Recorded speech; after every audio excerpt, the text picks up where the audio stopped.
Endavant. Molt bé. Bueno, pues antes de nada deciros eso, que voy a hacer la sesión en castellano y espero que os guste y bueno, la he estado preparando porque tenía una sesión ya de hace unos años y la tenía que actualizar y he visto que el género de la astrofotografía ha cambiado muchísimo en los últimos, me atrevo a decir, 3 años y bueno, merece muchísimo la pena pues volverse a actualizar y crear una nueva presentación. Os recomendaría que bajarais el volumen para que yo no me escuche reverberado, porque luego así no noto nada. Y al lío de Montepío, que tengo bastante cosa y os lo quiero enseñar. Sí, desactivar el audio, Diego. Creo que el tuyo es el que estoy escuchando. Vale. Sigo escuchando un audio. A mi està desactivado. Sisplau, tothom pot desactivar el hay alguien que lo tiene ahí activado de buen rollo. ¿Ves? Me escucho de alguien que tiene el altavoz. Bueno, me quito los auriculares y así no me escucho. Bueno. Es Isidra, vale. Que lo tiene. Isidra. A ver. Ahora no os escucharé, ¿vale? Porque el oírse a uno mismo repetido es como terrible. Vamos al lío. ¿Por qué vamos a hacer unos contenidos, ¿vale? Os voy a explicar el por qué, si es una afición cara, si no lo es, necesidades, tipos de astrofotografía. Os voy a poner un ejemplo de una acción realizando astrofotografía. Luego viene el revelado y luego publicación. O sea, es decir, pues todos los pasos que hay detrás de una astrofotografía. Yo soy especialista en astrofotografía de cielo profundo, pero ello no me impide realizar fotografía planetaria o realizar fotografía de paisaje. O sea, existen diferentes disciplinas. Bueno, empezamos el por qué. ¿Por qué somos astrofotógrafos? Pues, en principio, porque nos inspira. Ver fotografías de telescopios espaciales, ver aquel polvo del cosmos que lo has visto en algún documental, lo has visto en libros, pues te genera realmente, te remueve la barriga, te remueve la tripa y piensas que te gustaría ver eso, te gustaría observarlo. Yo, en primer lugar, me hice astrónomo visual. Entonces, yo me gustaba observar las cosas y observaba pues, la Luna y los planetas bastante pequeñitos, pero los observaba. Pero cuando llegaba el momento de ver las constelaciones y de las constelaciones las nebulosas, veía otras cosas. Entonces, aquí viene el segundo porqué. Nosotros normalmente cuando vemos a través de los oculares no vemos con detalle aquellos objetos que nos interesa ver o que hemos visto a través de oculares. Esto es una de las cosas que creo que va muy bien, porque nosotros, claro, ves un cúmulo de galaxias o ves una galaxia y ves un granito, no acabas de ver esa galaxia con ese detalle, con esas estructuras, así como gases, así como el cúmulo de Messier 16, que ves el cúmulo asociado al gas, no ves tanto el cúmulo. Pero eso da consigo otro elemento que considero interesante en el hecho de poder hacer fotografía y que no es otro del de divulgar. Gracias a la fotografía nosotros podemos explicar fenómenos, podemos explicar cosas que nos pueden ayudar a complementar esa astronomía visual y, cómo no, a explicar fenómenos astronómicos de un carácter clásico o de un carácter diferente.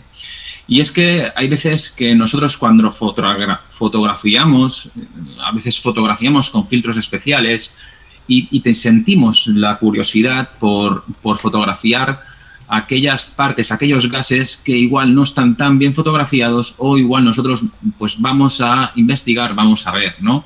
Entonces ese es la siguiente tema del por qué queremos, ¿no? O sea, sentimos curiosidad por algunas cosas, por algunas regiones del cielo, por obtener señal de algunos gases. Consideramos que puede ser interesante integrarlo y mezclar esos gases y ver pues qué tipo de gases confluyen en esos tipos de nebulosas. Y hay veces que está muy bien, ¿no? Y bueno, hay veces que investigando, que haciendo ese tipo de fotografía, da la casualidad o la serendipa, como se dice de alguna otra manera, que tú estás fotografiando pues una nebulosa y te das cuenta de que hay un objeto que antes no estaba, y también podemos ser astrofotógrafos porque podemos aportar a la ciencia. Y justamente, gracias a las técnicas de hoy en día, podemos llegar hasta el fondo de adquisición de fotones del cielo y poder ver nebulosas planetarias, cosa que o otros objetos que no se han descubierto y que bueno, que se añaden al catálogo de este tipo de objetos tan tenues como son justamente las nebulosas planetarias, que si no lo sabéis, las nebulosas planetarias es digamos que es el desecho final de una estrella de tipo Sol.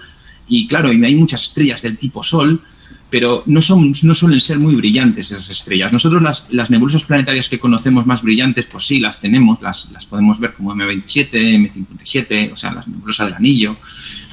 Pero hay muchas más nebulosas planetarias que, como la morfología de la propia estrella no es muy grande, es pequeña y brilla poco, la magnitud es pequeña, pues es muy difícil de capturar, es muy difícil de captar.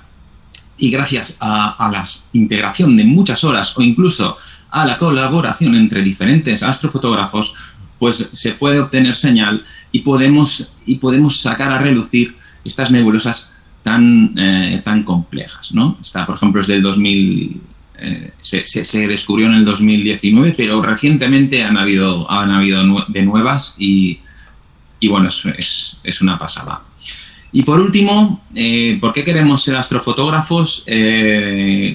Pues una de las cosas que me encanta es cuando, ya bien a través de mis redes sociales o a través de otros canales, pues personas se interesan de aquello que tú haces, quieren introducirse y ostras, pues mola mucho, ¿no? Que sea fuente de otras personas que se puedan iniciar en este tipo de ciencia, ¿no? Más allá de introducirse en la astrofotografía en sí mismo, que le guste la astronomía, ¿no? Que tenga interés por esta ciencia, ¿no?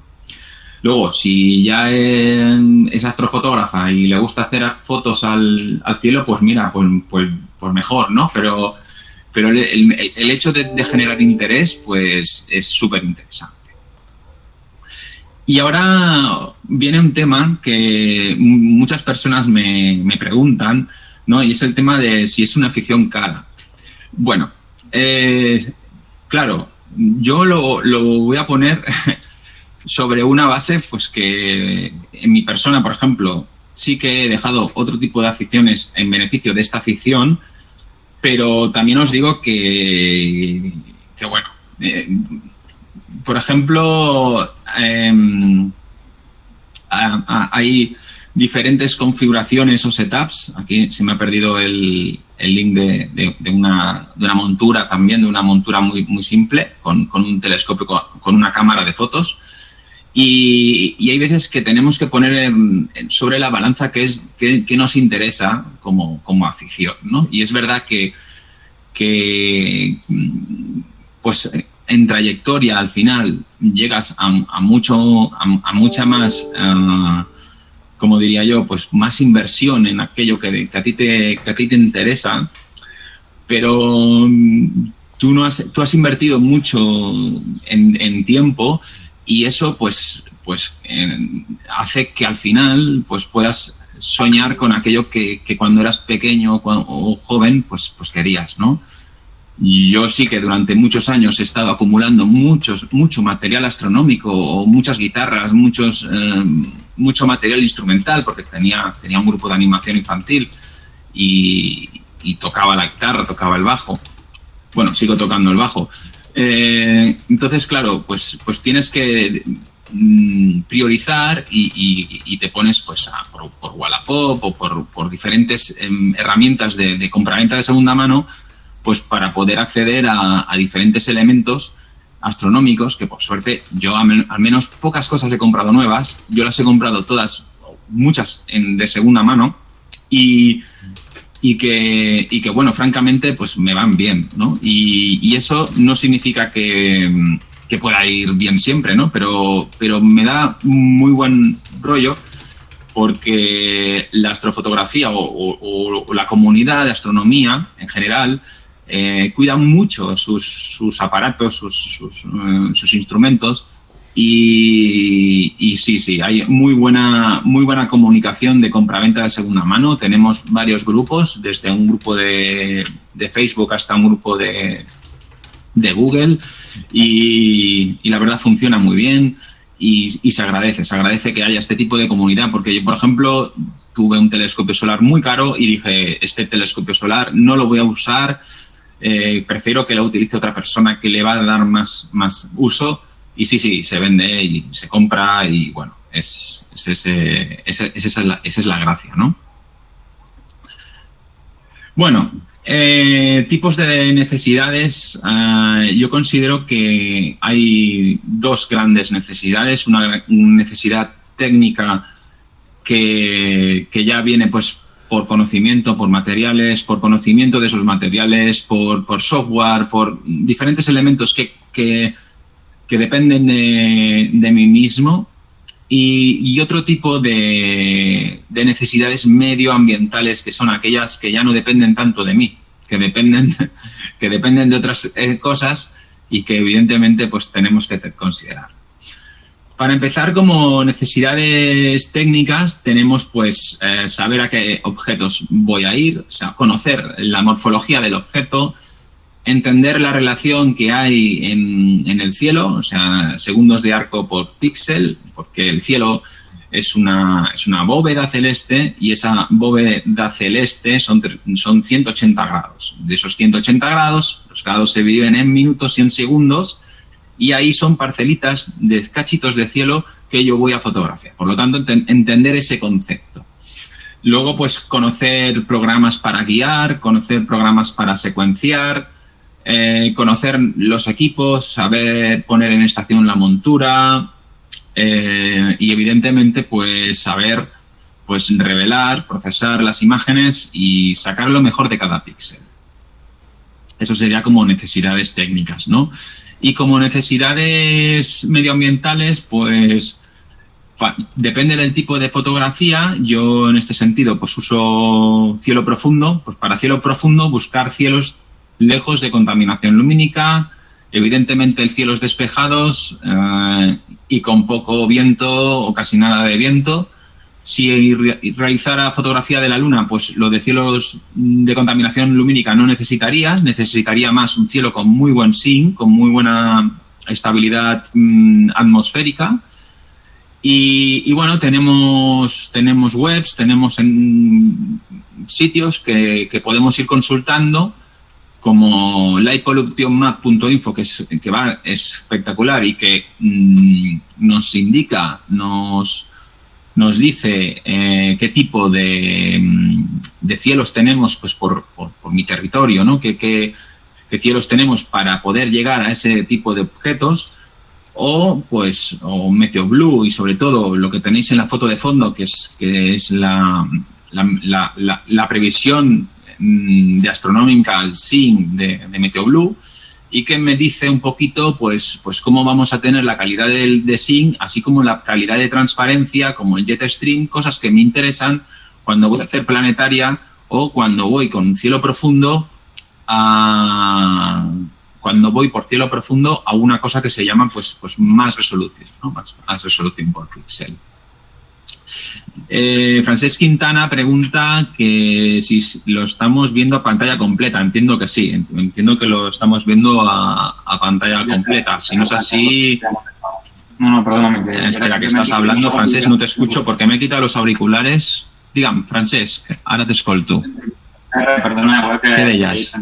Estàs exclusionant, Era simplement que era una configuració Francesc? igual calentar, no lo que ya. Ya está. Sí, ya está, vale. Sí. Vale, Sí, perfecto. Vale, ahora me parece que no oigo nada, con lo cual me pongo con los... Yo cuando voy al campo y quiero prever qué tiempo hay, no existe el santo grial de esta previsión meteorológica es la mejor, sino que es un compendio de varias, incluso el mapa, ¿no? Entonces yo personalmente o con mis amigos que subimos tanto a Àger como a Torroja, pues nos fijamos mucho en MeteoBlue, consideramos que es una herramienta gratuita a nivel de web que va muy bien, pero que no es la única, porque está el Meteo.cat, que es local, es una red local, que es la de la Generalitat de Catalunya. Luego tenemos el tiempo.es e incluso el mapa, el mismo satélite, el Meteosat, pues nos indica un poco la tendencia de las nubes, cómo van a ir, y nos van a decir si esa noche vamos a tener éxito o no, ¿no? Vale, pues pasamos al punto número 4. Entonces yo considero que hay tres grandes elementos de tipos de astrofotografía que podemos encontrar, pues de paisaje, planetario y cielo profundo. Sí que es verdad pues que dentro de ellas hay mucho más subgénero, pero bueno, yo voy a entrar ahí un poquito en ellas y las vais a ver, ¿no? Para empezar, los tipos de astrofotografía de paisaje, para mí es una introducción a la astronomía fotográfica. De hecho, estoy realizando justo un curso de introducción a la astrofotografía en Reus y que dura 6 meses, bueno, todos los lunes durante 6 meses, y que es una pasada, ¿no? Porque hay, además, aparte de que si hay algo que me choca mucho es que hay mucho género masculino, ¿no? En la astrofotografía y justo en este curso es como que al revés, ¿no? Y eso me motiva en general porque me gusta que sea una afición paritaria, ¿no? No sé. Es una cosa que estamos trabajando, ¿no? Bueno, pues dentro de la de astrofotografía de paisaje tenemos pues justo paisaje, ¿no? Con montañas y tal, Star Trek, constelación, Vía Láctea, arco de la Vía Láctea y cosas más divertidas como pequeño Little World, pequeños mundos y cosas así, ¿no? Bueno, el tipo de paisaje, pues siempre es importante, pues, o no, pues tener una montaña, un elemento terráneo, un elemento paisajístico que nos ayude a dar un contexto de esa fotografía. Yo siempre pongo como ejemplo la Vía Láctea, pero la Vía Láctea no siempre se ve, ¿no? Pero eso no impide que podamos realizar fotografía de paisaje pues en cualquier época del año. Sin más lejos, pues ayer que me fui a fotografiar los molinos de Belltall y claro, Vía Láctea había poca, pero todavía teníamos el triángulo de verano justo en el cenit a primera hora de la noche y pensábamos, pues qué guay, ¿no? Entonces aquí sí que es un elemento que puede ser interesante conocer el cielo que va a haber durante ese tipo de fotografía, conocer las necesidades, conocer el sitio donde vamos a ir, si hay buen cielo. Y yo sí que pues animo pues a tener diferentes aplicaciones que nos pueden ayudar a facilitar pues mediante realidad aumentada pues hacia dónde va a ir la Vía Láctea, o hacia dónde van a ir las estrellas. Pues puede ser interesante. No es la única Photopills, existen otras, pero bueno, es muy friendly y mola mucho. De hecho, uno de las cosas que he estado haciendo con esto del canal de Astroterrat, pues fue la luna esconderse por detrás del Pedraforca, y aquí sí que utilicé la herramienta. Y bueno, como anécdota, pues claro, tú vas solo. Bueno, quedé con un amigo, con el Josep, que era el alcalde entonces de Saldes, y es aficionado a la astrofotografía de paisaje, Y entonces quedé con él y dije, venga, Josep, anem cap allá. Y bueno, fuimos para el mirador de la Devesa, que es la carretera de Colldepal. Y qué sé yo, llegamos poco antes de las 6 de la mañana, muy pronto. Y cuando llegamos allí empezaron a llegar coches. Bueno, fue un festival, ¿no? Y me encontré una persona de Reus, el Jordi, y digo, ostras, uno de Reus aquí arriba, ¿no? En el Pedraforca, que bueno. Y hay afición y está muy bien. Entonces buscar este tipo de elementos puede ser interesante, pues porque no solamente eres fotógrafo, sino que estás buscando elementos del cielo, ¿no? Bueno, el otro tipo de fotografía es este tipo de los circumpolares o las Star Trails circumpolares molan mucho porque las estrellas se mueven. No, realmente nos movemos nosotros, ¿no? O sea, que esto sirve pues para explicar la rotación de la Tierra, ¿no? Y es muy chulo porque si apuntamos hacia el norte, pues vemos, ¿no? Ese giro más muy bello, ¿no? Pero también podemos fotografiar hacia otros lados y vamos, y puede ser muy chulo. Yo realmente, o sea, existen programas como Star Trail o Star Tags que nos ayudan a apilar este tipo de fotografías porque realmente es un apilado de fotos. Entonces tú ahí puedes fotografiar muchas fotos y te puede dar como resultado ese apilamiento, pues puedes dar ese giro, ¿no? Otro tipo de fotografía, pues las constelaciones. Yo creo que el hecho de fotografiar constelaciones o fotografiar asterismos nos puede ayudar, pues, para hacer una cosa muy sencilla, pues para divulgar, ¿no? Para enseñar, o cómo no, pues para también fotografiar. A mí me interesó mucho fotografiar en su momento, pues, lo que sería el hexágono de invierno, ¿no? Que el hexágono de invierno, y veo que algunas fotos no se me han colgado, pero bueno. Vale. Aquí habían Star Trackers, veo que no se han cargado las fotos, pero bueno, no pasa nada. El hecho de fotografiar la Vía Láctea con un Star Tracker, con una montura ya motorizada, pues nos puede ayudar a fotografiar con mucho más detalle. Y eso significa pues que en cierta manera nosotros podemos, como veis en la fotografía de fondo, podemos pues intervenir con elementos que nos pueden dar muchísimo más detalle, cosa que no puede pasar si fotografiamos solo una sola foto. Bueno, el hecho de fotografiar el arco de la Vía Láctea puede ser muy interesante.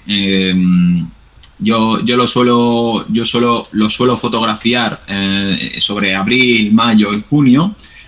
¿Y por qué esos meses? Básicamente porque tenemos la Vía Láctea bajita, porque si no nos la encontramos muy alta, y eso hace pues que, por ejemplo, en abril será altas horas de la madrugada, en mayo será pasada la medianoche y en junio será primera hora de la noche, ¿no? O sea que cada mes pues la Vía Láctea aparece antes, con lo que es interesante pues fotografiarla en ese tipo de entornos. Yo a veces utilizo lo que sería una rótula panorámica y pongo la cámara así como se ve aquí y una lente súper angular, y de esa manera pues puedo fotografiar todo el ancho de la Vía Láctea. ¿Y qué más?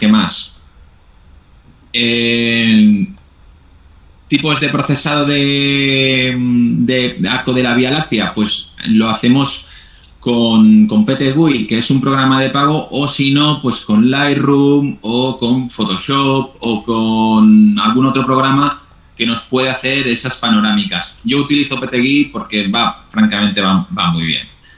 En resumen, necesidades para la astrofotografía de paisaje, pues evidentemente una cámara, a ser posible DSLR o una cámara mirrorless con óptica intercambiable, un objetivo gran angular o poco angular que podamos nosotros pues capturar con esa regla de los 500 o regla de los 300, y intervalómetro para poder tener gran cantidad de imágenes, Yo aquí pongo Star Tracker opcional, pues esas monturas motorizadas pequeñitas, esos cabezales motorizados pequeñitos que nos pueden ayudar a seguir ese objeto y realmente pues ir un poquito más allá.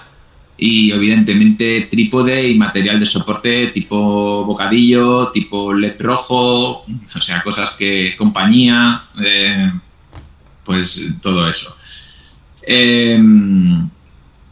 Vamos a hacer una cosa porque veo que no se me han cargado del todo todas las imágenes. Ahora estoy flipando porque me voy a ver a mí mismo otra vez, esperaros. Que voy a volver a cargar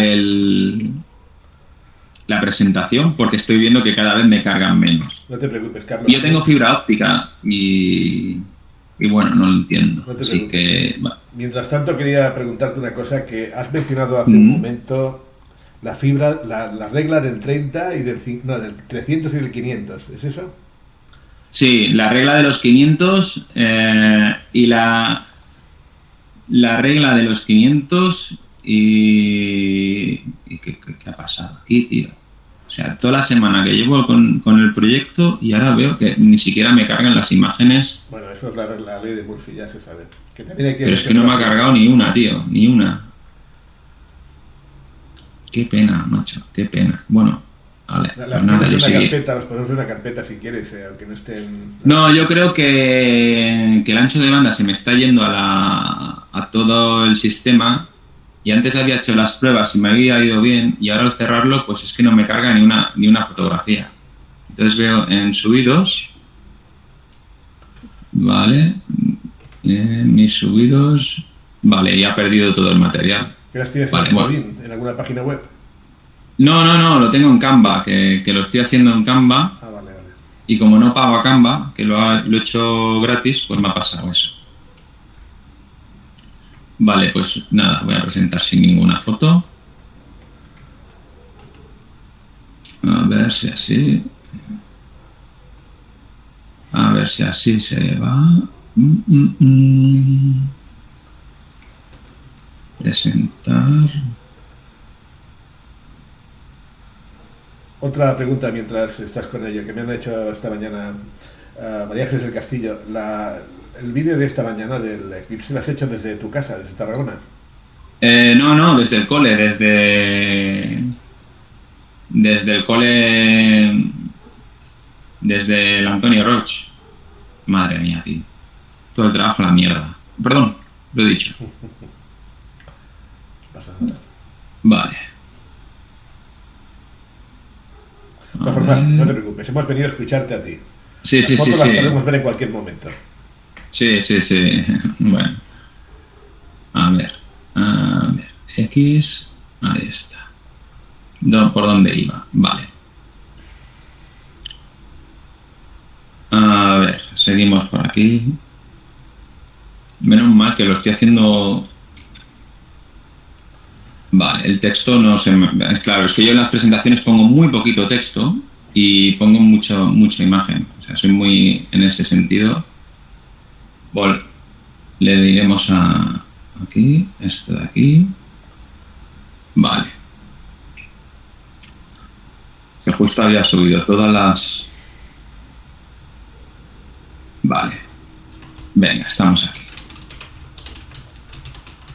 Ahora ya vais a ver que se me han ido todas las imágenes, pero bueno, yo os seguiré explicando y bueno. Existe la fotografía lunar, solar y de planetas en planetaria, y dentro de ese tipo de fotografía para la luna se necesita básicamente pues una CMOS, una cámara CMOS rápida, un telescopio grande y de gran abertura, un buen sync y un disco duro rápido. Ese tipo de fotografía de luna, lo bueno que tiene es que podemos ir a dos tipos de fotografía de luna. Una de ellas es la...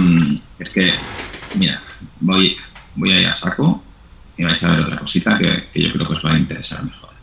Porque yo sin imágenes como que no... Aquí... Vale. Los típicos fotos de luna por ejemplo, de superficie lunar o de ese tipo de estilo, pues nos puede ayudar a poder dar detalle en aquello que estamos viendo, ¿no? Y bueno, oye, pues sí, puede ser muy interesante porque puedes ver bastantes cositas, ¿no? Entonces, a mí generalmente las fotografías de la Luna, pues siempre se suelen hacer pues con ese tipo de telescopios que nos pueden permitir pues esa tridimensionalidad y sobre todo buscar lo que sería el terminador de la Luna, que podemos ver las sombras.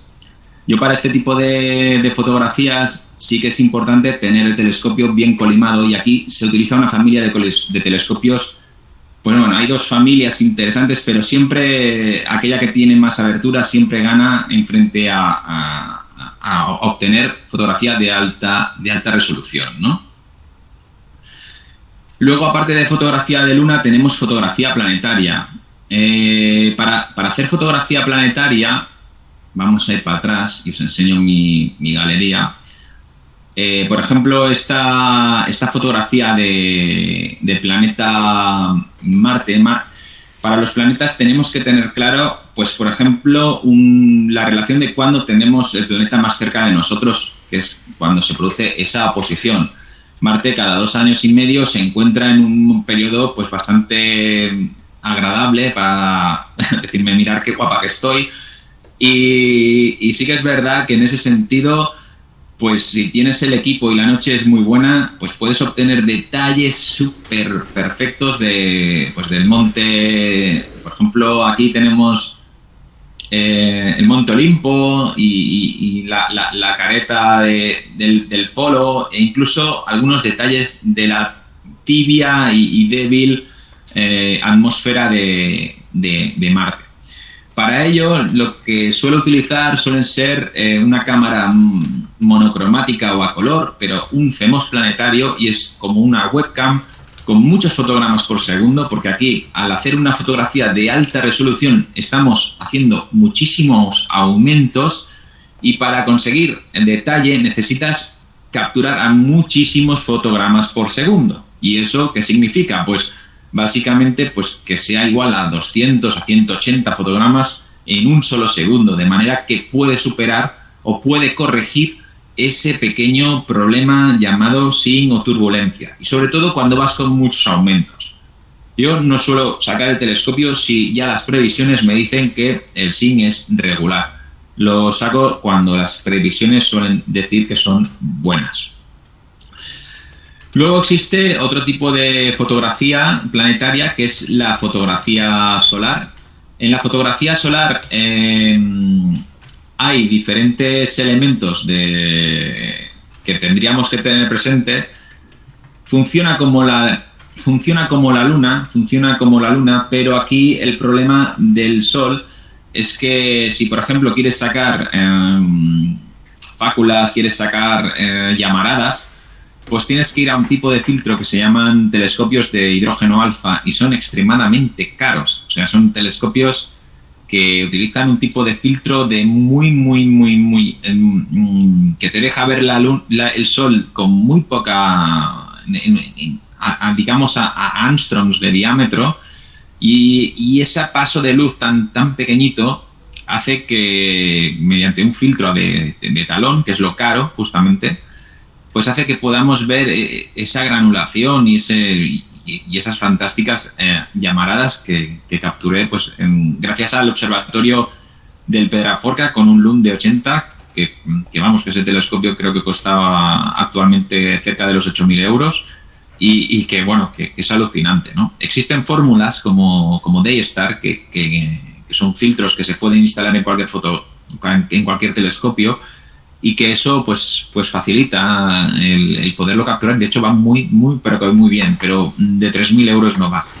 Luego existe otro tipo de fotografía solar, que es de las manchas solares, y que esas sí que nos permiten de algún modo, pues con filtros tipo lámina solar de Bader y un solar continuum, pues nos permiten fotografiar esas manchas, o como hoy mismo he realizado en la escuela Anthony Roig bueno, en mi horario laboral, justamente, pues con el telescopio y con los niños de sexto, las niñas y los niños de sexto, pues allí observando, ¿no?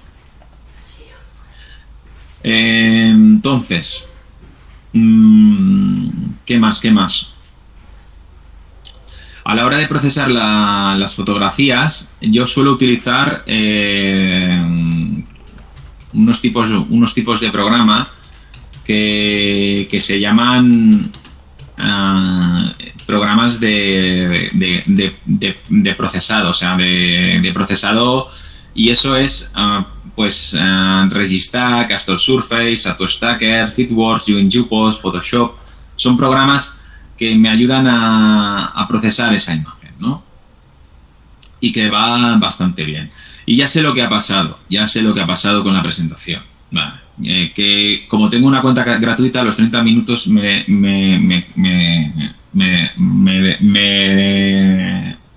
se me borra toda la información. Lo he descubierto ahora mismo, ¿eh? O sea que bueno, que nada, que es lo que hay. Vale. Tipos de fotografía de cielo profundo. Pues tenemos varios tipos de fotografía del cielo profundo. Tenemos, vamos aquí a la galería. Tenemos por un lado nebulosas, o sea, tenemos nebulosas de emisión, como puede ser propiamente pues M16, o muchas de estas nebulosas son de emisión. Luego tenemos nebulosas de reflexión con nebulosas oscuras. Tenemos obviamente galaxias, pues, como está la galaxia de M104. Tenemos nebulosas planetarias, pues el Jones Emberson 1. Y tenemos nebulosas cúmulos globulares. Aquí están, a ver, sí, tengo uno por aquí, M3, este cúmulo globular. Tenemos también remanentes de supernova, por ejemplo, este de aquí, este es un remanente de supernova. Tenemos de objetos procesos evolutivos, pues la propia nebulosa del tulipán, pues con el arco de choque, ¿no? La evolución de ese arco de choque.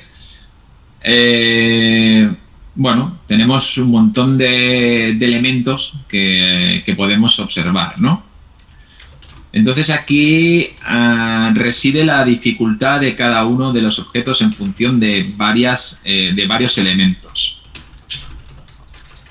Entonces, uno de los elementos que tenemos es los objetos tipo extensos, los objetos medianos y los objetos pequeños.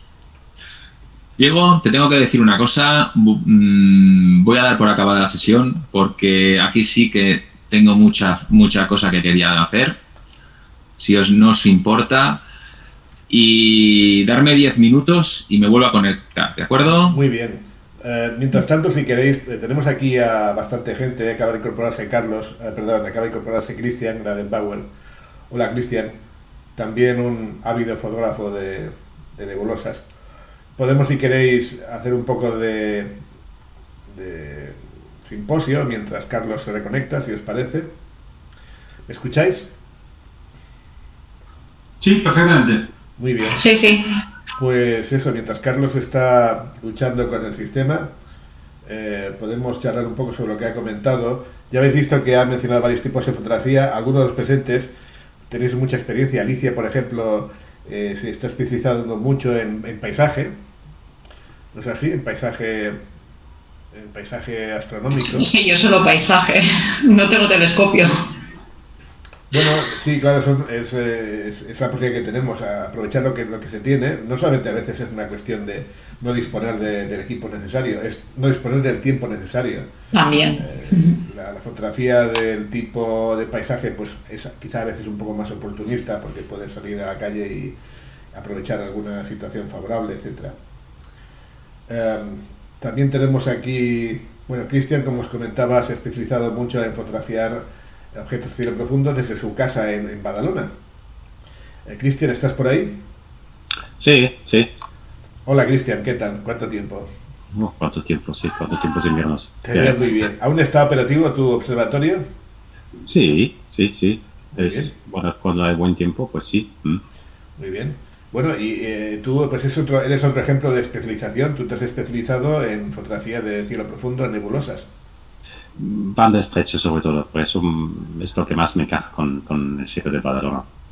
Fijaros, desde Badalona. Cristian está fotografiando objetos muy débiles desde Badalona, que no es el mejor cielo del mundo.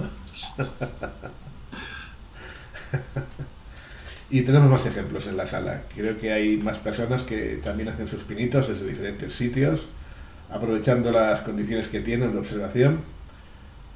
Por ejemplo, en el caso de Planetaria, pues Planetaria tiene la ventaja de que es más tolerante con la contaminación lumínica, pero en cambio no tolera tan bien la larga exposición. Entonces, bueno, eso depende de cada uno, ¿no? Hay personas que son más propensas a lo rápido y el procesamiento y la exposición de larga duración no es lo suyo. Así que cada uno... Realmente encontrar un caso como alguien que domine todos los campos es difícil, es muy difícil.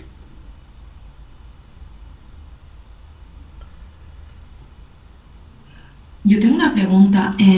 Antes ha nombrado que hay apps para planificar las fotografías de paisaje, pero no he podido pillar qué aplicaciones eran. Pues mira, precisamente Alicia te lo va a decir.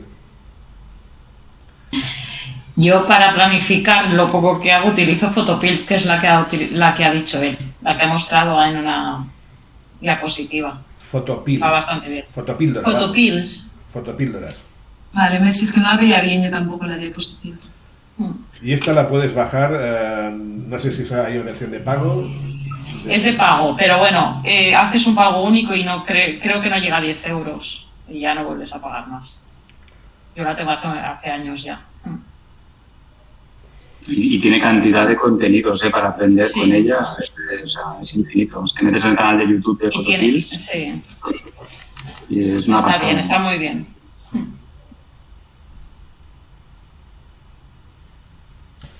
También he mencionado un complemento que puede ser interesante, que es una montura para cámaras. Es una pequeña montura que puede costar entre 80 a 120 euros y permite utilizar una cámara de fotografiar común, una DSLR o una cámara común, con objetivo intercambiable o no intercambiable, y permite hacer exposiciones, no sé, de hasta 10 minutos, 15 minutos, siguiendo la bóveda celeste, sobre todo para temas de gran angular y temas de Vía Láctea. Y es otra opción que tenemos relativamente asequible para hacer fotografía bastante impactante, bastante espectacular, sin necesidad tampoco de grandes inversiones.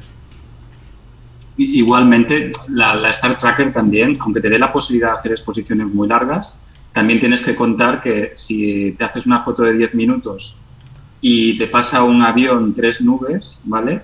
Pues ya puedes tirar 10 minutos de tu tiempo, ¿no? Entonces, siempre tienes que... Nunca sabes realmente si 10 minutos te va a dar más señal, pero que no ruido, y después 2 vas a desperdiciar más tiempo y es mejor hacer exposiciones más cortas, ¿vale? No de segundos, como te daría la posibilidad de no tener una Star Tracker, pero si tienes una Star Tracker, luego también tienes que tú ver, dependiendo del cielo que tengas, ¿no? Si te vale más la pena hacer exposiciones de 3 minutos y tener más tomas, porque luego descartarás a lo mejor el 30% de ellas, o arriesgarte, ¿no? Hacer 10 minutos o 15 minutos, ¿no? Con la posibilidad de que el viento te afecte, te muevan las estrellas, ¿no? Siempre tienes que aunque tengas un estrategia, luego también medir muy bien exactamente si te vale la pena 10 minutos de exposición para la señal que vas a ganar, si con 3 ya tienes suficiente y luego descartando unas cuantas, pero al final a lo mejor tienes más señal acumulando más fotos de 3 minutos que no después de haberlo descartado pues también un 30% de las de 10 minutos, ¿no? Creo que hay que valorarlo cuando tienes una Star Tracker también eso. Sí. No, realmente lo bonito de la afición es que vayamos experimentando. Carlos es esencialmente autodidacta y creo que los mejores astrofotógrafos que conocemos son autodidactas. Quiero decir, por el momento no hay en España ninguna carrera profesional orientada a eso. toda la gente que ha aprendido lo ha hecho mediante la inversión de un gran número de horas. Pero bueno, quien hace lo que le gusta no trabaja nunca. Es decir, si estáis haciendo una cosa que os motiva, pues es un motivo, es una forma de sobrellevar otras cosas en la vida que a lo mejor no son tan interesantes, como una profesión o lo que sea, ¿no? Esto es mucho de ensayo y error, ¿no? Sí. Y luego cosas que ni te imaginas, ¿no? Por ejemplo, te compras un telescopio con mucha definición, ¿vale? Y lo que antes una estrella te cabía en un píxel de tu cámara, ¿vale? Ahora una estrella te cabe en 16 píxeles de tu cámara porque, claro, y te acercas tanto a ella, ¿no? Y te queda como un borrón aquello, ¿no? Con lo cual, a veces te pasan estas cosas, ¿no? Que tienes que ir aprendiendo un poco, ¿no? A base de prueba y error, ¿no? Y cosas que ni te imaginabas que existían porque nadie te puede hacer, pues, que Carlos tiene alumnos y les va enseñando, ¿no? Y pueden preguntarle, ¿no?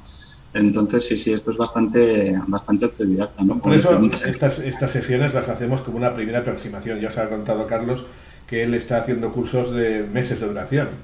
Entonces, es evidente que una sesión como esta no nos va a explicar todos los secretos, pero sí es importante que nos acerquemos a esta afición y que recordéis que en el grupo, en cualquier momento, podéis hacer vuestros comentarios, poner vuestras fotos, si habéis hecho mejoras o avances, y que esto no es otra cosa que un proceso de mejora continua, de aprendizaje continuo.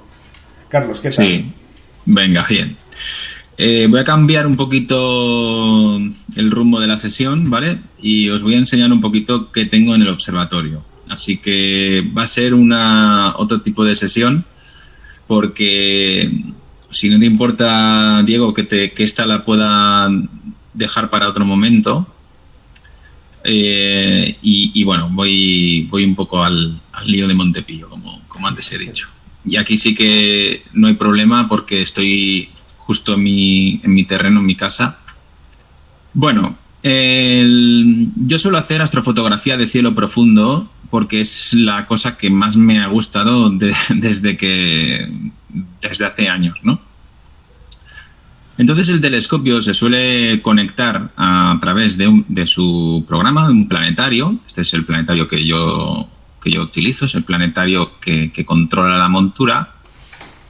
Y si os fijáis, hay un recuadrito como aquí morado, que justamente es ese tipo de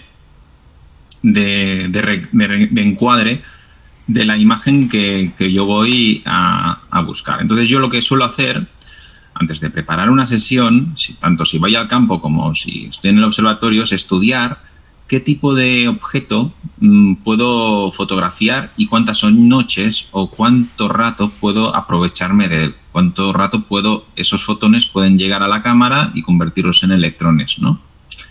Entonces, lo que suelo utilizar es un programa que en este caso se llama SG Pro, Sequence Generator Pro, que es el que tenéis aquí delante, pero existen múltiples programas como por ejemplo Nina. Bueno, esto os lo hablaba en la sesión, ¿no? Yo aquí tengo esta ventanita de aquí, me indica pues los objetos que tengo en lista. Y justo ahora estoy en SH2200, que estoy dándole pues en 3 filtros de banda estrecha y luego, 2 filtros de banda estrecha y 3 filtros de banda ancha, que son los filtros de color. La rueda portafiltros pues va cambiando automáticamente cuando se inicia la secuencia y así va haciendo. Entonces, ¿cómo funciona? Básicamente lo primero que suelo hacer yo es ir a una pestaña que se suele decir, pues, que se llama Framing and Mosaic Wizard, y aquí yo le pongo el nombre pues que me interesa porque he visto en Astrobin o porque he visto pues que puede ser muy chulo y divertido tener esa imagen. Entonces voy a hacer la nebulosa del Pac-Man, ¿vale? NGC 281. Pues indico NGC 281 en el campo de búsqueda y mediante la base de datos Simbad se conecta a internet y me descarga una fotografía que tiene esa base de datos. Yo pincho encima y por defecto me hace un mosaico de 4 teselas, 4 imágenes que mi sensor pues me está diciendo: Carlos, tu sensor no cabe para esta imagen. Porque da ese resultado, ¿no?, de que tendría que hacer 4 fotos pues superponiendo también un poquito, ¿no?, de imagen. Yo le digo, no, que yo me interesa hacer solo una. Entonces coges un recuadro y más o menos pues te pones la imagen. Entonces, ¿podría girar la fotografía? O sea, es decir, ¿podría girar para que el encuadre me quedara bien? Si estuviera en el campo, sí, pero como estoy en remoto, no puedo girar, no tengo rotador de campo motorizado, por lo que me quedo con lo que tengo. Entonces, lo que le digo es créame una secuencia de este objeto que te he buscado en internet y directamente me dice, oye, ¿quieres que rote la imagen? Cuando digo, no quiero que me rotes, quiero que me lo añadas, le voy a poner un nombre diferente, bis, y le voy a decir, ok. Me dice, esto te lo voy a añadir dentro de la secuencia actual. Y yo digo, sí. Y aquí me ha creado la imagen que voy a capturar, pero como veis está todo en blanco para que yo rellene y diga, pues venga, tendrás que hacer un light de filtro luminancia, le vamos a llamar luminancia, y una exposición bueno, si es luminancia, pues de 10 minutos de exposición y me lo vas a repetir 30 veces. Entonces, si me lo repites 30 veces, pues ahí, pues 30 hasta que no acabe, no irá al siguiente, ¿no? Y así pues voy a rellenarme todo y en este sentido, pues NGC 281 lo tengo aquí ya preparado y voy a capturar pues la banda estrecha con esos colores típicos de banda estrecha y luego los colores para las estrellas, el red, el green y el blue. Con esto tengo también una ventanita aquí que me dice dónde está, en qué parcela del cielo está situado, utilizando las coordenadas J2000, que lo vimos la semana pasada, en coordenadas y tal, pues busca las coordenadas del cielo esas y cuando está la montura en marcha, yo le digo, ves ahí, y cuando la montura va ahí, y luego le digo, céntramelo. Y céntramelo quiere decir pues que hace una fotografía el programa, analiza las estrellas, ve que hay un pequeño error porque no ha ido exactamente a la dirección, al segundo a los segundos de la posición del píxel y lo centra hasta que va a su sitio. Entonces, eso es una maravilla, porque esto te lo hace automáticamente. Entonces, en Planning Tools te dice qué altura alcanza en el cielo, que durante qué periodo del cielo lo vas a tener, y es maravilloso, o sea, porque ahora tenemos el Pac-Man en la mejor época del cielo. Tengo objetos que no puedo ver así como así. O sea, tengo, por ejemplo, el que estoy haciendo ahora, que me está costando sudor y lágrimas, que es una nebulosa planetaria muy oscura, que bueno, que está mejor, pero por ejemplo tengo alguna otra que ya he hecho, por ejemplo los pilares, los famosos pilares, que ya acabé en su momento, que si yo voy a Planning Tools me dice tururut, el amarillo es el horizonte, o sea, me dice no, es que ya no puedes, en esta época del año ya no se puede fotografiar M16, lógicamente, ¿no? Pero hay veces que buscas un objeto porque no lo conoces y luego te das cuenta de que tienes poca noche. Entonces lo que sueles hacer es decir, pues la primera parte de la noche te vas a este objeto y luego cuando acabes de ese objeto hasta tal hora, luego vas al otro, ¿no? Tengo, por ejemplo, uno que empieza a las 20:57 hasta por ejemplo, el World Riot 134 que acabé, él acababa a las 3 de la mañana y luego se ponía el siguiente que era a las 3:05 y así hacía 2 objetos durante toda la noche. Entonces, ¿qué procedimiento suele hacer? Cuando yo le digo Resume Sequence, se conecta a la cámara. En este caso tengo yo una antigua CCD, porque ahora todas son CMOS, y en el curso, bueno, cuando los hable ya os explicaré el porqué de las CMOS. Entonces, se conecta, se enfría, hay la casilla de temperatura que automáticamente se enfría, y conecto también el telescopio, y también, en mi caso, conecto también, que siempre está conectado, el techo que se abre. Entonces abre el techo, detecta tengo un sensor de temperatura de humedad y tengo lo que sería el Cloud Watcher, que no deja de ser una estación meteorológica, que ahora, por ejemplo, como ve que hay nubes, dice, Carlos, ahora no te voy a dejar abrir, o sea, porque hay nubes y con las nubes no te dejo abrir, o sea, los Los sistemas de temperatura, bueno, sí, en este sí, pero ves, en nubes está rojo, en viento es calmado, no va a llover, no hay luminosidad hasta ahora, pero no, el switch me dice que no me deja abrirlo porque hay nubes.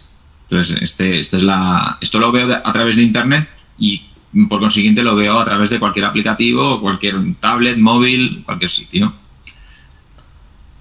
En el caso de que me dejara abrir, pues empezaría a enfriar la cámara, eso ya os lo he dicho, cuando la conecta la enfría, lleva ya el telescopio a su sitio, corrige el sitio que vaya al telescopio y hace un foco, o sea, y enfoca automáticamente. Una vez enfoca, una vez que ha enfocado, empieza el guiado, empieza lo que sería guiado, se conecta la cámara de guiado a la montura, que yo aquí abro un paréntesis y yo solo guío en 15 minutos, en 10 minutos y en 5 minutos no guío porque la propia morfología de la montura, que la tengo aquí, espera que pues a ver si esta se enciende y la veis. La propia morfología de la montura hace que no haga falta que no haga falta de esto verla, o sea, que no haga falta. Carlos, perdonad, no puedo hacer dos cosas a la vez, o sea, estoy intentando encender el LTR de la cámara y hablando, o sea, es alucinante, tío. Vale, aquí día de noche, color, auto. Aquí no se pone poner un poco de música de fondo con los ascensores. No pasa nada. Si es que automático y configuraciones básicas. No, ¿dónde está esto, tío? Habilitar, right, auto. Vale. A ver si ahora se ve. Cámara del techo, cámara lateral. Vamos a ver las 4, a ver si alguna se ve. Mira, las tenía ahí. Vale, ahí la tenés. Pues esta montura es una Paramount DME, es una montura pues que evidentemente la compré de segunda mano porque no accedo a ella y no hace falta que guíen. El guiado significa pues que una camarita lo que hace es corrige los errores de movimiento de la montura. Y sí, y todas las monturas para cielo profundo tienen que ser en modo ecuatorial o con una cuña ecuatorial si es alta azimutal, para poder hacer el seguimiento sideral sin derrotar, o sea, sin que haya problemas de rotación. Sí que es verdad que hay monturas súper caras que tienen un derrotador automático y te va derrotando la imagen de manera al unísono, ¿no? O sea, de manera sincronizada perfectamente con la captura, que hay monturas súper caras, o sea, como todo, pero que bueno, que va bastante bien y para mí es bastante interesante. El telescopio que tengo aquí es el Skywatcher Sprint y aquí tenéis el PC que estoy controlando ahora y que me veo yo, pues que tengo todos los elementos. Dicho eso, aquí tenéis una foto de 15 minutos en O3 y vemos pues todos los errores que tiene esta fotografía, que para empezar, esta fotografía había nubes altas, pero bueno, que tampoco no había muchas nubes altas, o sea, que es lo que es, porque estoy fotografiando un objeto que es sumamente tenue y bueno, entonces claro, pues ¿qué tengo que hacer aquí? Pues integrar muchísimas tomas, o sea, en vez de decir pues hago 24 tomas de H-alfa, pues hago 70 tomas de H-alfa. O en este caso, mirad cómo tengo ese H2 configurado para que veáis que hago 86 tomas en O3. Y si puedo más, haré más, porque O3 tiene, después de haber integrado 50 tomas de O3, he podido ver, en relación señal-ruido, que hay nebulosidad de oxígeno 3 alrededor de la planetaria y eso pues claro, se tiene que sacar de alguna manera y para ello pues tienes que ir integrando más imágenes. Entonces, en consecuencia, cuando has acabado el objeto, ¿vale? Pues cuando has acabado el objeto tienes todas las imágenes y automáticamente pues el programa, ya bien sea en el campo o en el observatorio aquí, cierra en este caso, enfría, o sea, calienta la cámara, porque ahora está enfriando y la calienta, o sea, la deja para que no se condense, o sea, va haciendo el warming, que se llama, y entonces la va calentando poco a poco, y luego apaga todos los dispositivos, aparca la montura, porque esta es otra, esto suele pasar, si por ejemplo, aquí lo vemos, si por ejemplo el telescopio está mirando al techo, el tubo hace 1 metro y pico, o sea, con todos los dispositivos el tubo hace 1 metro y pico, y si mira para arriba, justo para el cenit, y cierra el techo, me tengo que ir corriendo hacia Ayer, porque algo ha ido mal. Entonces yo primero lo que hago es aparco la montura, la dejo totalmente en horizontal y luego cierra el techo. Es esa orden. Tengo dos elementos para que eso sea así, lo tengo también redundante para que no, si falla uno, pues al menos que el otro funcione con varios sensores, y entonces ya tengo todo el material. Y cuando tengo todo el material lo almaceno en un NAS, en un Synology, y entonces lo tengo en orden de objetos. Por ejemplo, ¿ves? M16, pues tengo H-alfa, O3 y el RGB. Y cada una de estas imágenes, pues luego se tiene que apilar, se tiene que coger y se tiene que preprocesar. Y para preprocesar y procesar utilizamos PixInsight. Que PixInsight es digamos que la Biblia del... Bueno, no sé si es la Biblia, pero es lo más... digamos que el programa por antonomasia para poder revelar la fotografía. Carlos, por ahí, perdona, Cristian preguntaba... Sí. Hay varias preguntas y eso es interesante, sí. La montura tiene que estar perfectamente alineada con el eje de la Tierra, además de los errores mecánicos. Sí, por supuesto. O sea, yo la montura la alineo mediante procesos de deriva de estrellas, y entonces eso hace que tenga que mover el eje de altitud y de longitud de la montura para que queden perfectamente alineados. Sí. Los costes del observatorio en remoto, o sea que también os lo había puesto ahí en la presentación, básicamente es la adquisición principal de todo, ese es el coste principal, y luego tienes que pagar pues luz, o sea, como si se tratase de un apartamento. Yo pago internet 39 euros al mes, tienes que pagar también, bueno, agua y gas no, porque no utilizamos, pero sí que luz sí.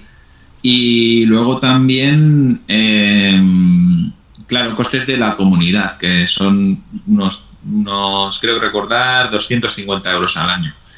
Y alguna cosa más, alguna derrama. Por ejemplo, cambiar los techos, porque los hicimos más livianos y cosas así. En definitiva, pues sí, pues es un coste más, pero no fumo, no bebo, no me gusta el fútbol, o sea, no sé, es filosofía de vida. Cuando abro la imagen no se ve nada, y es que no se ve nada porque en la imagen que nos genera el CCD o el CMOS es de 64 bits, entonces no vemos información apenas nada, no nos la muestra estirada, o sea, el histograma nos sale todo apelotonado a los negros y lo que tenemos que hacer es estirarlo. Entonces PixInsight tiene una fórmula muy bonita que es un estirado virtual. Entonces tú lo ves sin afectar a la imagen. Entonces tiene un proceso que se llama... Es que no proceso desde el observatorio, me suelo descargar las imágenes y lo proceso desde mi ordenador de casa.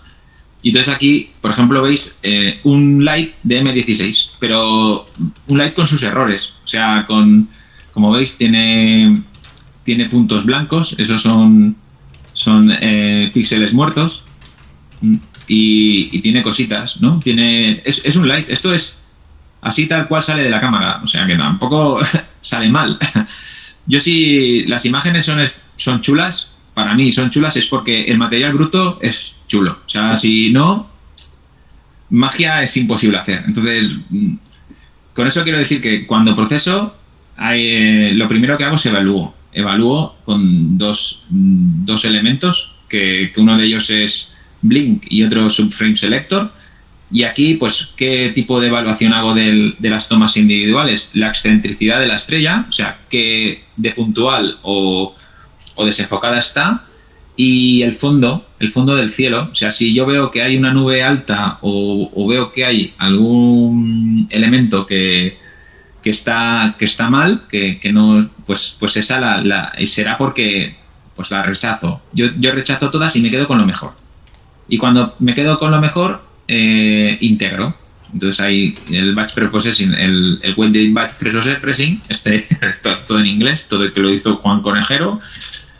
Y entonces aquí pues integro tomas de calibración, que son bias, darks y flats, y los lights. Y a partir de aquí pues creo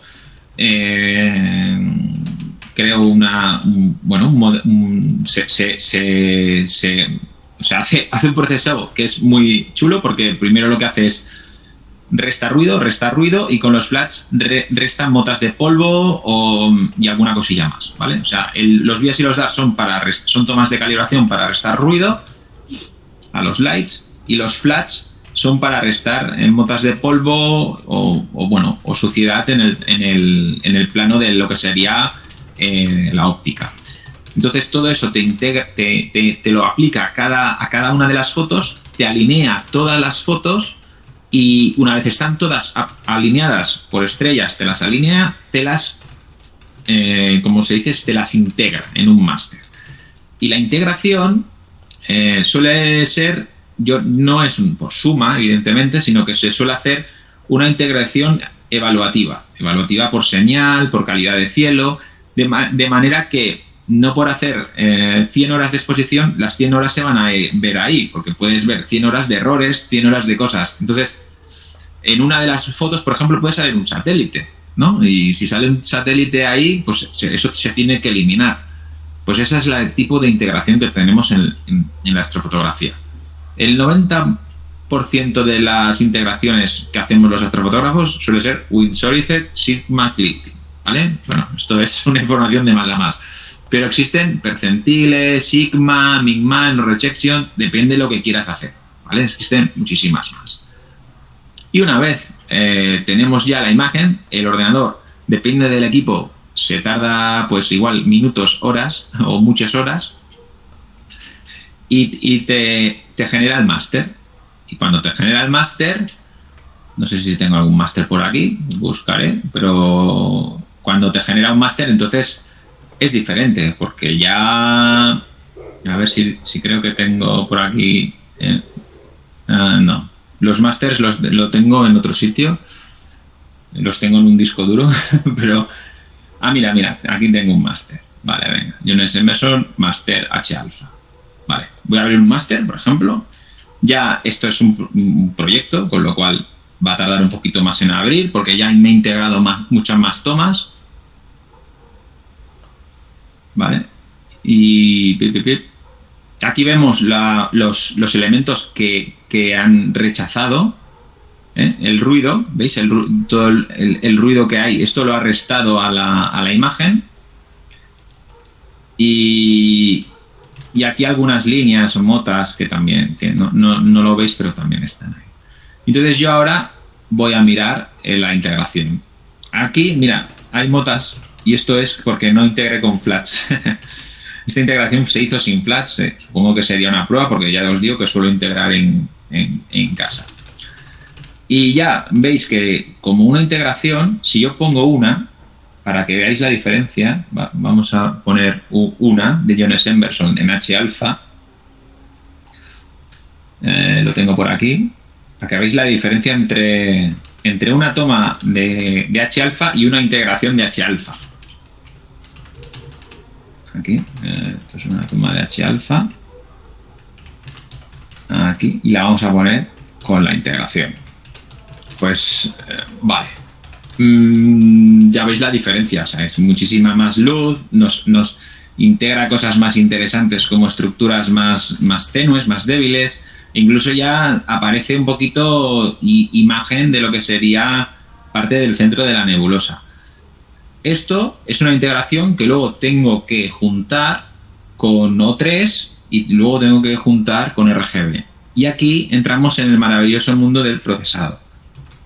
Los problemas principales que tengo en una imagen cuando la tengo ya integrada y ya veo que está bien es, evidentemente, limpiar el ruido y que las estrellas no coman la nebulosa, o sea, que las estrellas estén contenidas. Por ejemplo, si yo saco a relucir toda la nebulosa y a su vez todas las estrellas se iluminarán al mismo ritmo que las nebulosas, por lo que tendré una imagen que no será real. O sea, ¿por qué?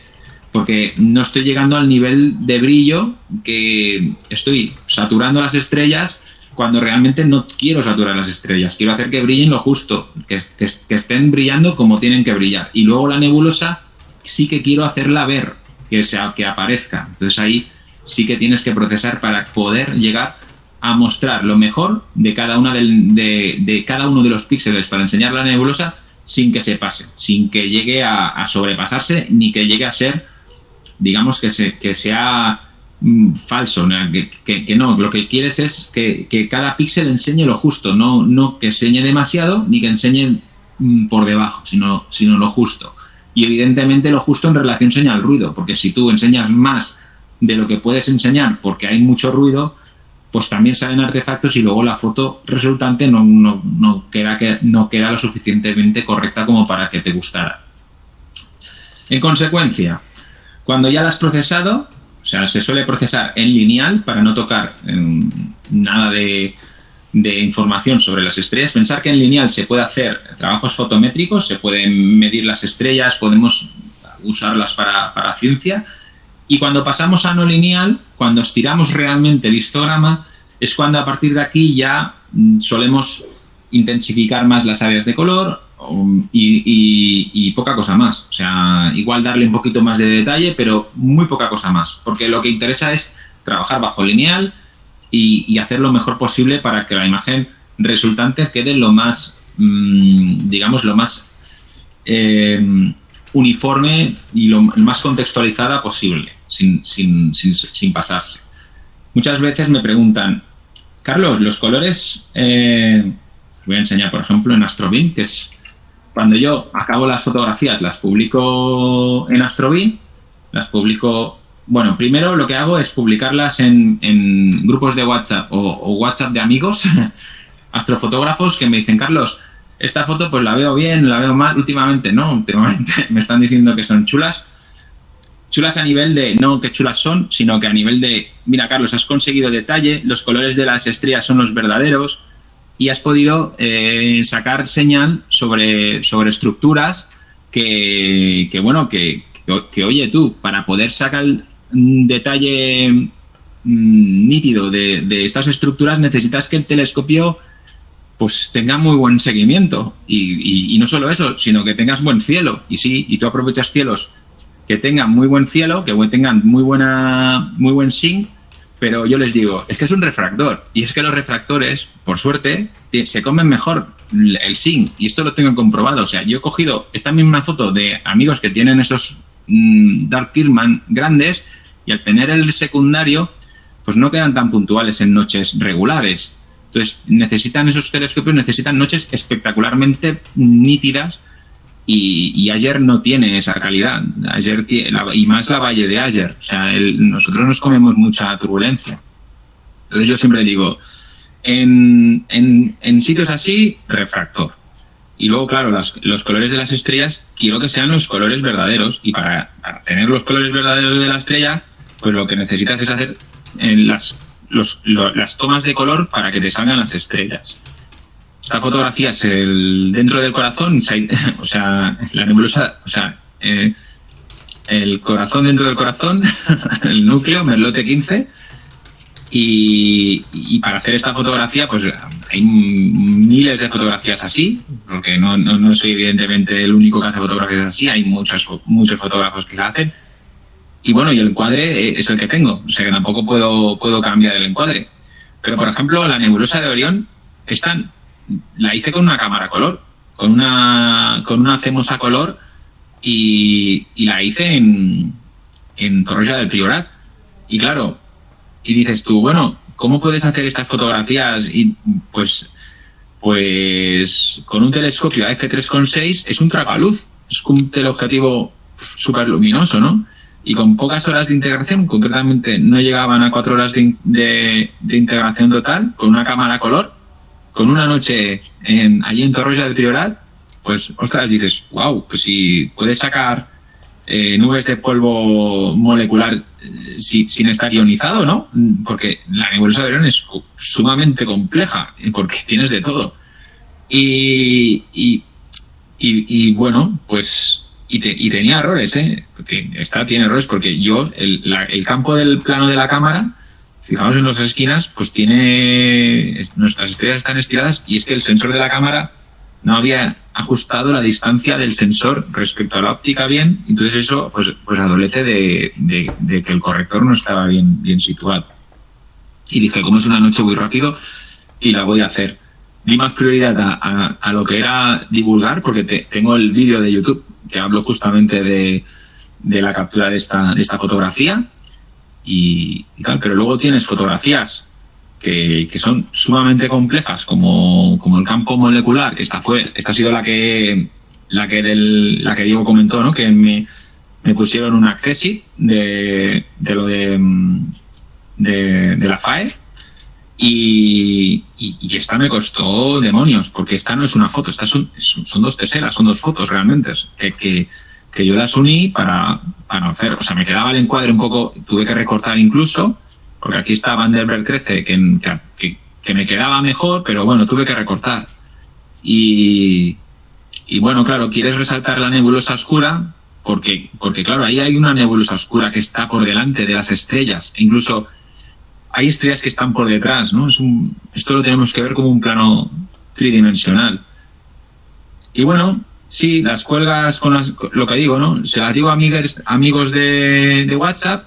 Si los amigos la ven bien, pues tiras para adelante, y entonces la empiezas a publicar, pues en grupos de WhatsApp asociativos, en grupos, y como no, pues en Astrobeam, que es donde suelen comentar más o suelen tener más valor, y también en Flickr.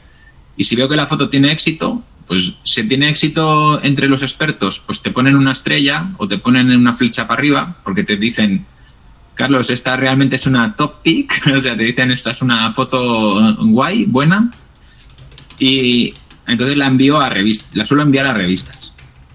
Y sí que es verdad, por ejemplo, que alguna como esta no me han puesto top pick, bueno, pues no pasa nada, ya tampoco...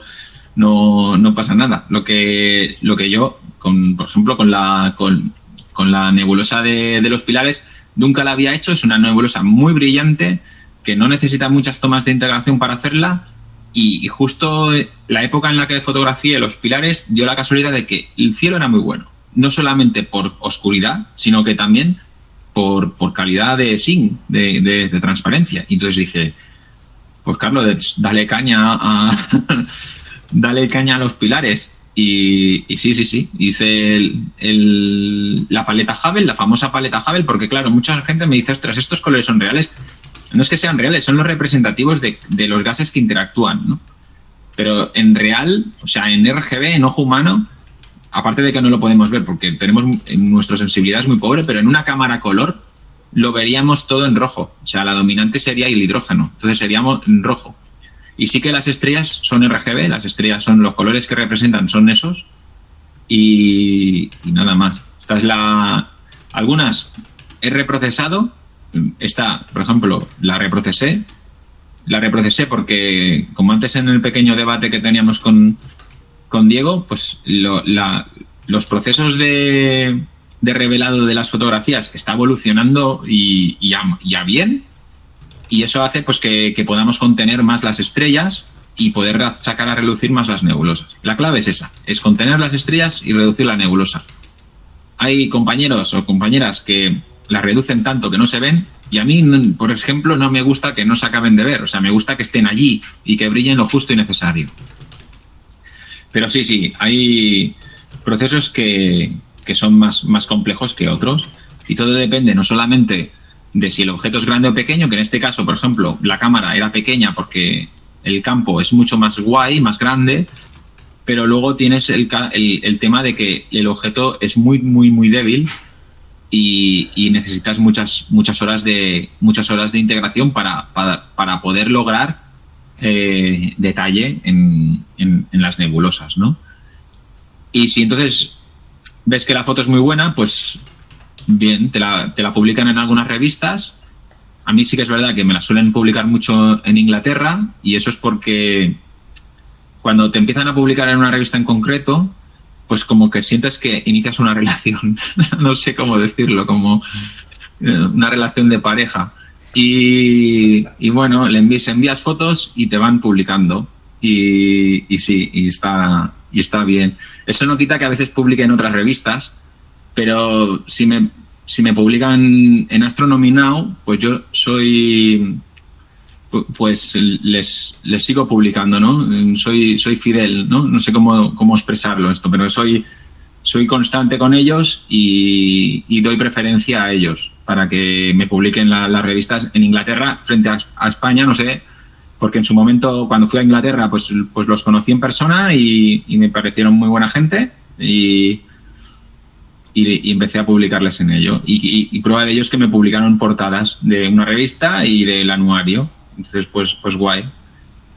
Y sí que sigo en concursos, sigo presentando fotografías en concursos y claro, evidentemente en muchos concursos, pues por ejemplo, esta misma del APOD, esta la presenté en el concurso esta fue APOD de la NASA, que hay muchos APODs, el APOD de amateur, el APOD de Italia, o sea, de miles de APODs hay, pero bueno, APOD de la NASA. Sí que la presenté en un concurso de ATIC, para que la foto premiada te regalaban una cámara, toma ya, o sea, algo impresionante. Y no, ni la seleccionaron. O sea, que esto también es muy...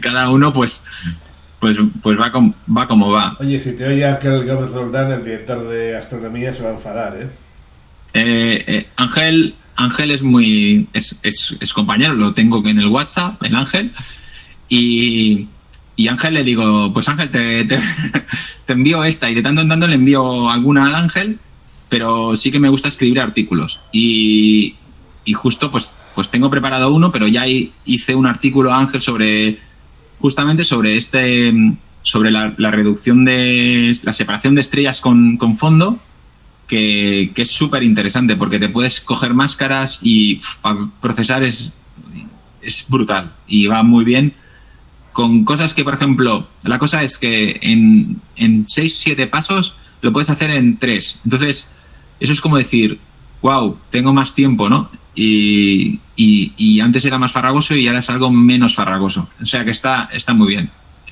Entonces, como conclusión, si queremos hacer fotos de cielo profundo, pues tenemos que tener ganas de hacerlas, pero si la primera no nos sale mal, pues escucha, no pasa nada, seguiremos haciendo, la siguiente nos saldrá mejor.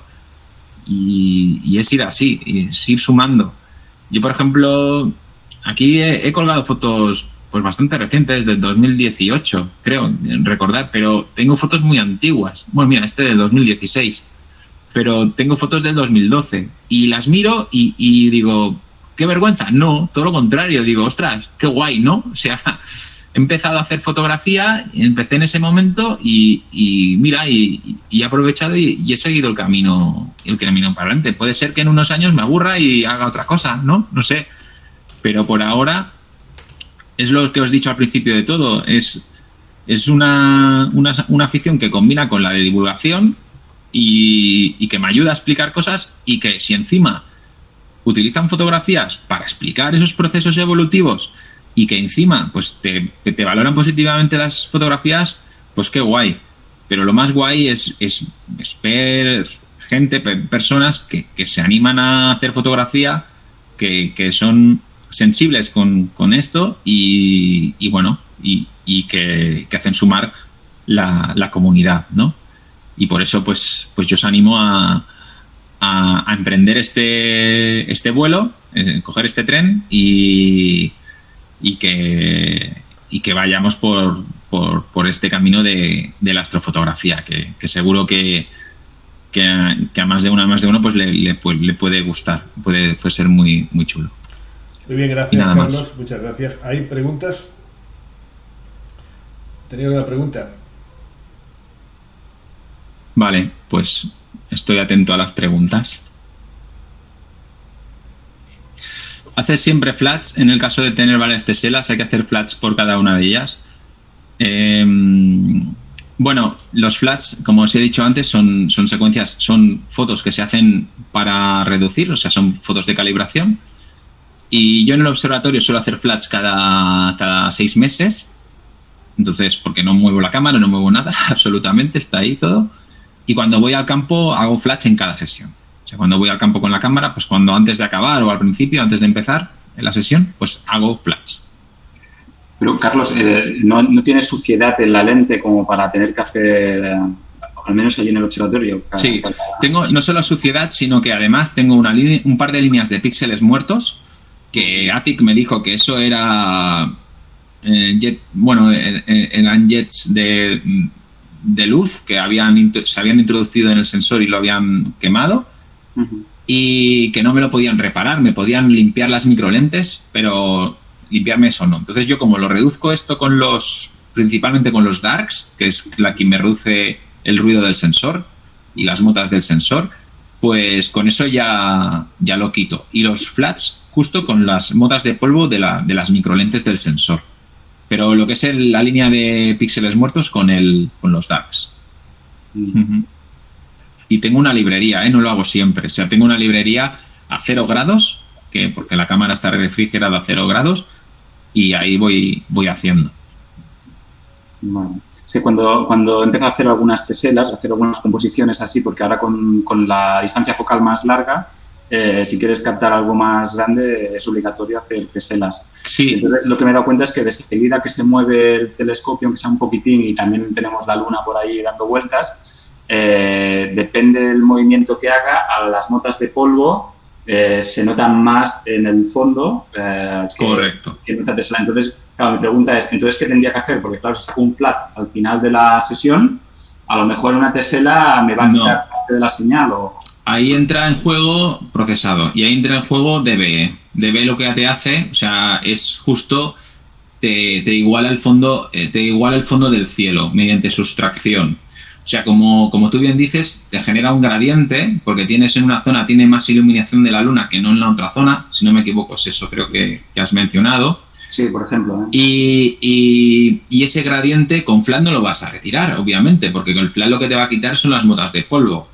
Lo que te va a quitar el gradiente es un flat sintético mediante DBE, mediante Dynamic Background Extraction, que es un proceso casi obligado en la mayoría de procesados astrofotográficos. Sí, sí.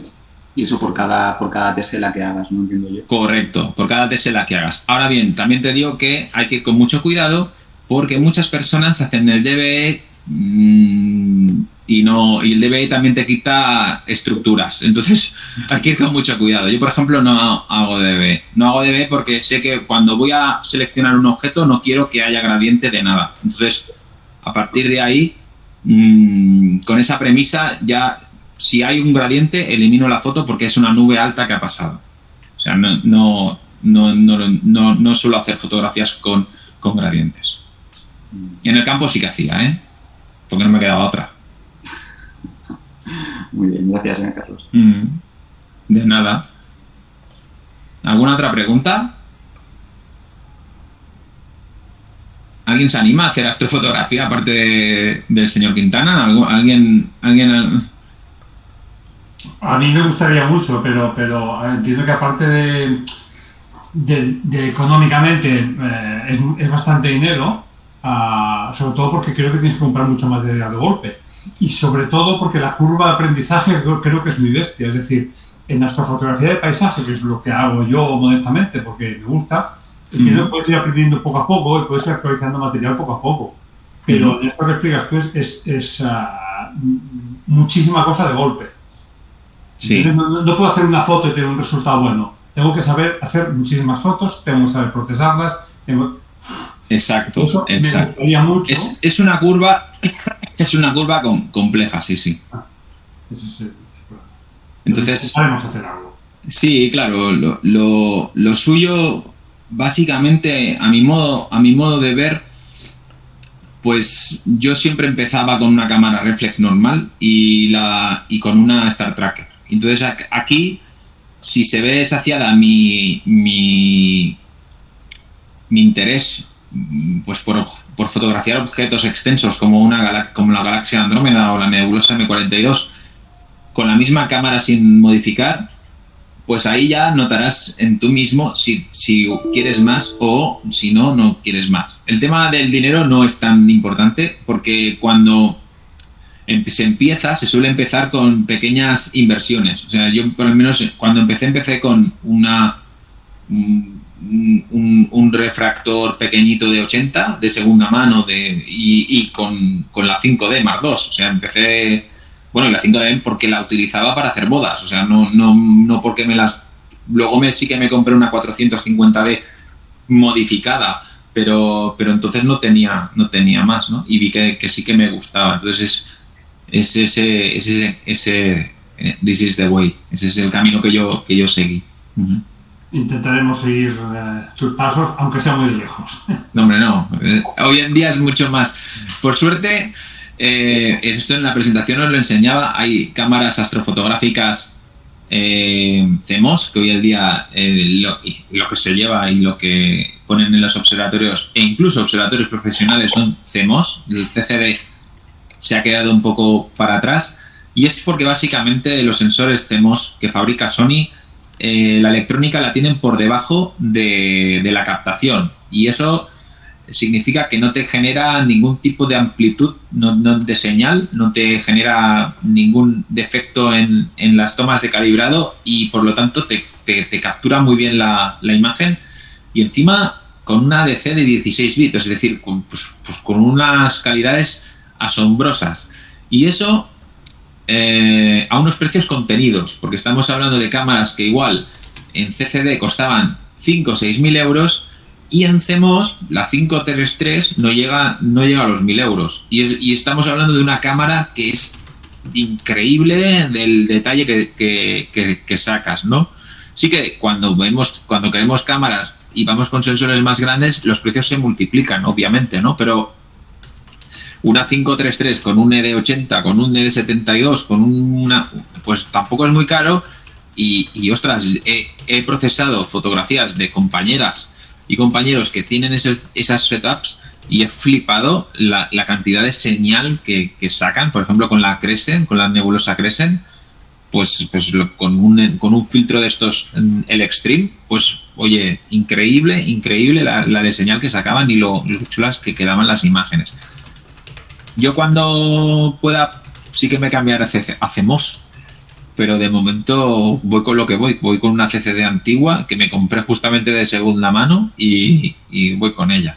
Yo, si puedo solamente comentar con mi pequeña experiencia de 1 año y medio, yo el consejo que daría a la gente que vaya a empezar es sobre todo que se mentalicen, porque la curva de aprendizaje al final lo que te hace es que mantengas a veces, si tienes la posibilidad de ir aumentando tu equipo sin haber pasado de etapa, de pantalla, estar ya en otro equipo y después sin haber acabado ese en otro equipo y algo que no me he aplicado yo, ¿vale? Pero que si empezara de nuevo, exprimir a tope lo que tengas y realmente, aunque tú pienses que necesito un filtro porque no sé qué, hostia, aguántate 1 mes o 2, intenta acabar de hacer todas las fotos o no te vayas a un GoTo porque aprenderás mucho más de cómo orientarte en el cielo, aunque te fastidie tirarte 1 hora intentando localizarlo, y tener un poco de paciencia a la hora de aprender y exprimir al máximo lo que tienes, ¿vale? Y luego ya, cuando vayan pasando los meses y los años, ir aumentando el material a medida que se pueda, ¿vale? Pero sobre todo exprimir mucho lo que tengas porque aprenderás mucho más. Exactamente eso. Yo, por ejemplo, hasta que la cámara no me pete, no pienso cambiar de cámara y en ese sentido... Sí que tengo compañeros, sobre todo en los observatorios, que son muy locos, o sea que estos sí que van van con 3 monturas y en el observatorio y tienen 1000 cosas, pero hay que exprimir aquello que uno tiene, ¿no? Y bueno, y claro, la astronomía, sobre todo nómada, aquella que vamos a los lugares de observación, no todas las noches al mes son buenas, no todos los fines de semana son buenos para observar o para fotografiar, y en ese sentido pues tienes que tener esa relación de cuántas horas voy a tener disponible para realizar una astrofotografía, ¿no? Y es por ahí por donde empezamos todos, y que bueno, que siempre es chulo pues ir en compañía, ir en camaradería y poder pasar el rato, ¿no? Muy bien, pues si no hay más preguntas, llevamos ya una grabación de 1 hora y 35 minutos. Nos habías dicho que intentarías acabar a las 8.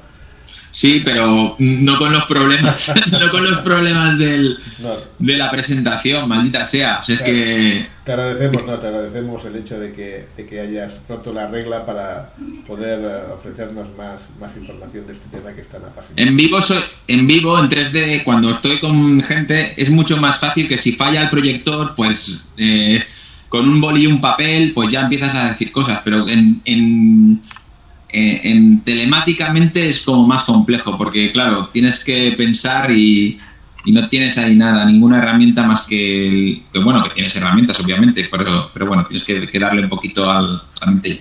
Muy bien, es mejor una merienda cena. Es mejor una merienda cena. Sin duda. Gracias a todos. Recordaros que la gente que quiera tocar equipos, que tenemos equipos en Cosmos. Tenemos cámaras CCDs, una STVIC 8, tenemos cámaras CMOS, etcétera. Tenemos osciloscopios. No son el último modelo, pero podéis trastear con ellos. Tenemos filtros, etcétera. Os invitamos a todos a que, si queréis dar los primeros pasos en equipos, en monturas educatorias y demás, pues que vengáis al club. Y a Carlos, mil gracias de nuevo por su disposición a darnos esta charla. Muchas gracias. Siempre es un placer.